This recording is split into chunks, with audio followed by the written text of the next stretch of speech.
Warning: this video contains information of very sick people who have been committing inhumane acts to others. If you are easily triggered by sexual assault or the thought of indescribable pain, please go ahead and close down the video. Hello and welcome to Eery, where we today talk about David Parker Ray, also known as the Toy Box Killer. The Toy Box Killer was a serial rapist and torturer and suspected serial killer.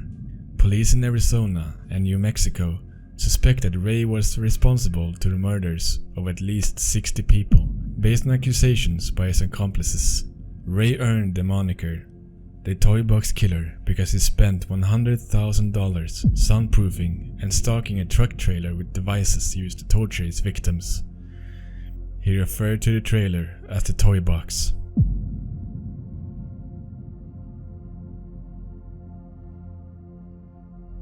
They think he may have killed dozens and dozens of women, but for 15 years investigators have failed to find a single body. Now, the state cop who was in charge of unraveling David Parker Ray's chilling past is speaking out, explaining why his past may stay buried forever. News 13's Alex Goldsmith has the story.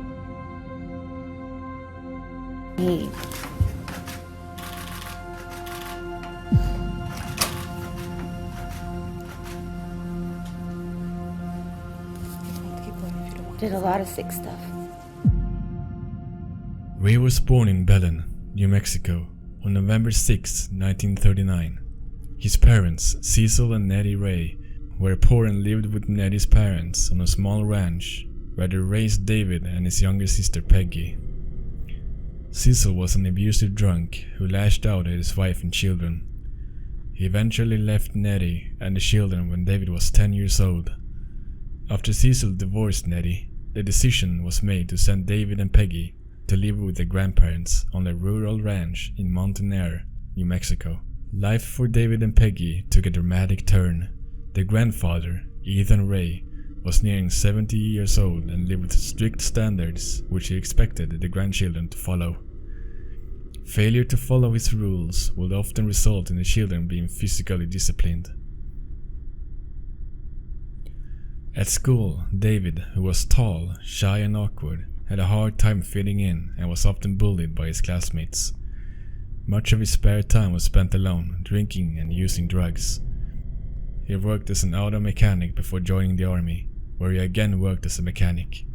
Years later, he told his fiancée that his first victim was a woman he tied to a tree and tortured and murdered when he had just become a teenager.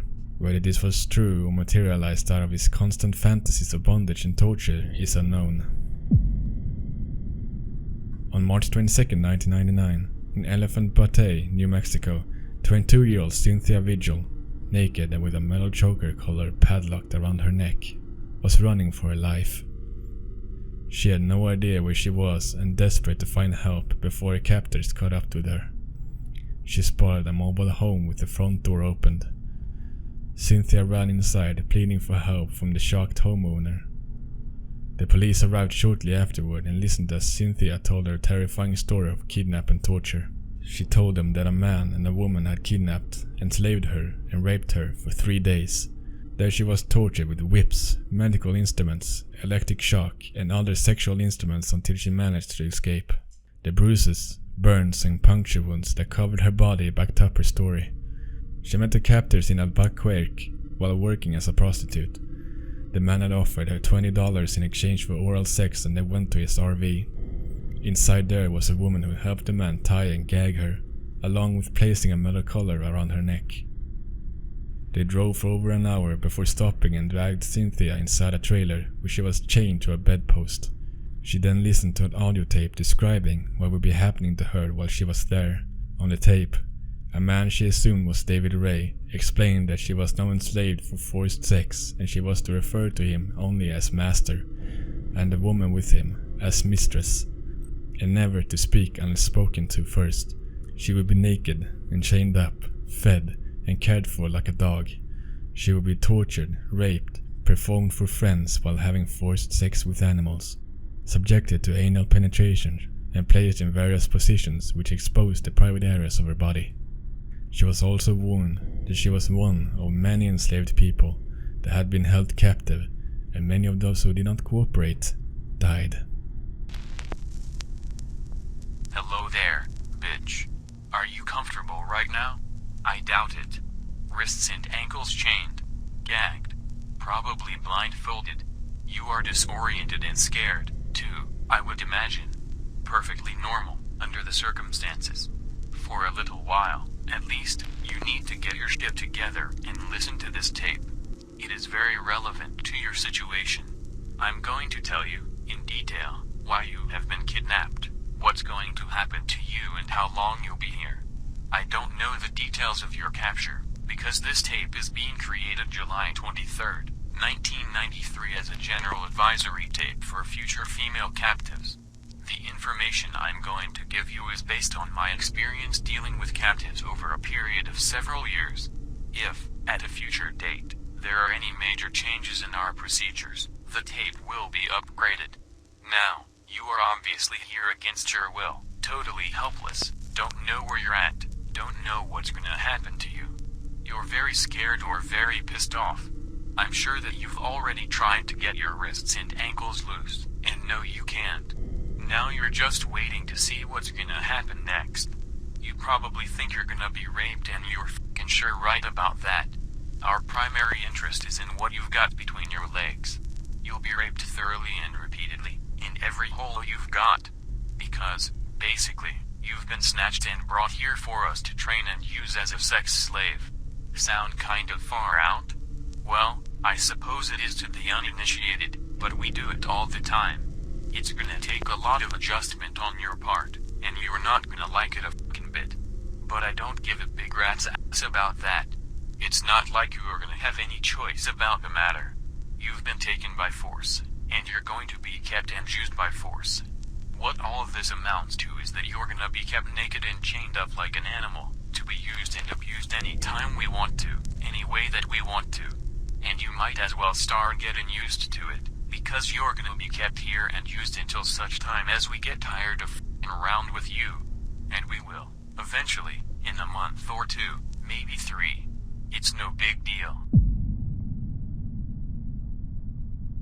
By the third day of her captivity, Cynthia had been exposed to electrical shocks, and during being cattle prodded, whipped, she was hung up and raped repeatedly by David Ray. Cynthia was certain that soon she was going to be killed. She managed to escape after Ray left the trailer, and she got a hold of the keys and unlocked herself from the chain. She tried to call 911, but was interrupted by her female captor. The two fought, and Cynthia managed to grab an ice pick and stab the woman in the neck. She then ran from the house and kept running until she found the mobile home. Cynthia provided the police with the location of the trailer, but they were already at the home after the 911 call abruptly ended. I'm calling for a young lady that ran into the house. She says she's just been raped. She's got her chain on her and everything. Send someone right away. Good evening. She survived 3 days of torture in Ray's house of horror. Now she is speaking publicly about her brush with death to inspire other Ray victims to come forward. Here's News 13's Amanda Goodman. Cynthia Vigil Jaramillo says what she heard in David Parker Ray's torture chamber makes her believe there are other victims out there.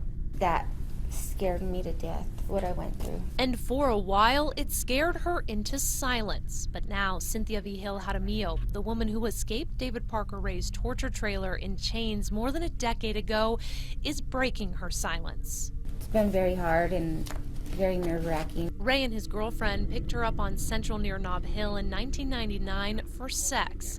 Once they got her in their trailer, she knew she was in trouble. He put his handcuffs on me, and he had me in his trailer, and he drove me to Elfin Butte. She was held here in this trailer home that Ray called his toy box for 3 days, and during horrific acts, she still has a hard time talking about to this day. David Parker Ray and his girlfriend, Cindy Leah Hendy, were apprehended. During questioning, the two stuck to the same story, that Cynthia was a heroin addict and they were trying to help her detoxify. Go ahead and state your name for the record. David Ray. David Parker Ray. Okay. Was she a willing participant, or Yes. did she not want to do it? She was willing. Okay. A search for Ray's property told another story. Inside Ray's mobile home, the police found evidence that backed up Cynthia's story, including the audio tape. Inside another trailer that sat next to the mobile home was what detectives assumed was the toy box, as Ray called it. Inside were various instruments of torture, drawn pictures of how Ray would torture his victims, and various restraints, pulleys, whips, and sexual devices. However, the most shocking piece of evidence was a videotape of a woman being tortured by the couple. Ray and Hendy were arrested and charged with multiple counts, including kidnapping. As the investigation continued, additional evidence revealed that there had been many more victims, and more than just Ray and Hendy involved in the crimes.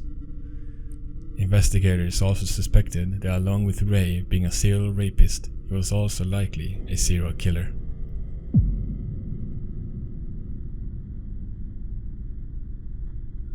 The problem that the authorities faced was Cynthia's credibility.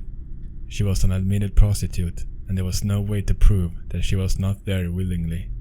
But then, after the newspapers ran the story about the couple's arrest, another victim came forward.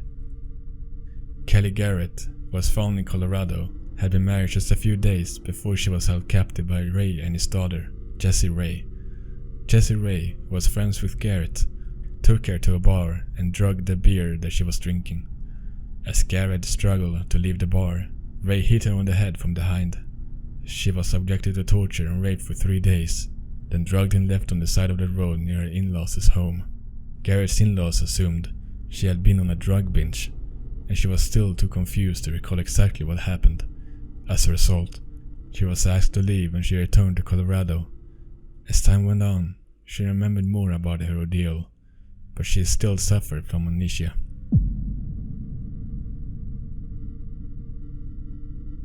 Once in custody, Cindy Hendy was quick to turn on Ray.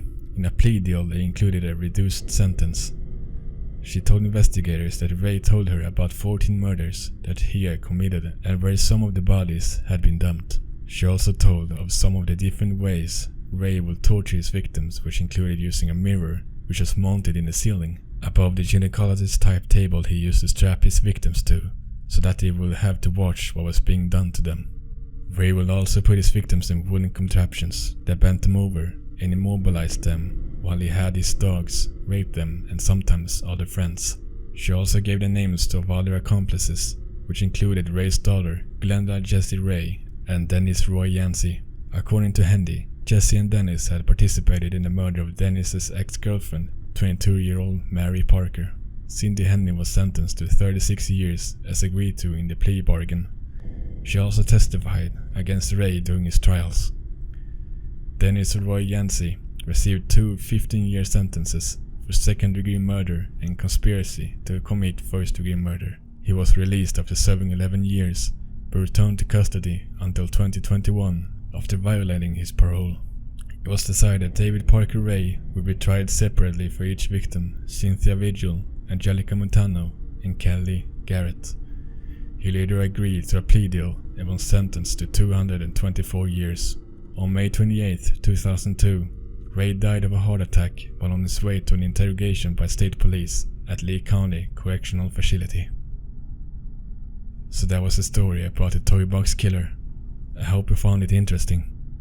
Thank you so much for your support. I really appreciate it. Be sure to subscribe for more videos and stay tuned for the future. I got some big plans. Thank you so much for watching, and goodbye.